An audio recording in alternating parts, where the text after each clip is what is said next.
Abang siapa orang? Sakit. Kaptennya nih.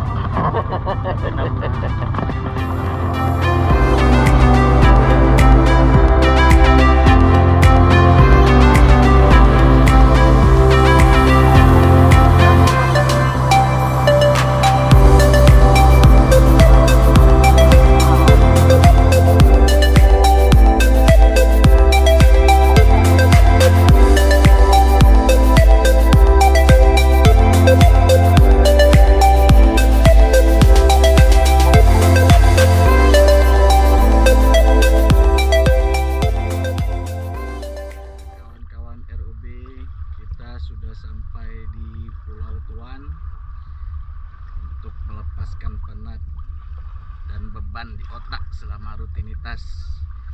Di sini kawan-kawan bisa santai, bisa snorkeling. Ini kondisi di Pulau Tuan. Kebetulan airnya lagi pasang nih. Airnya cukup jernih. Tapi kita nggak tahu nih di dalam apa karangnya bagus, ikannya juga bagus, nanti kita lihat waktu snorkeling.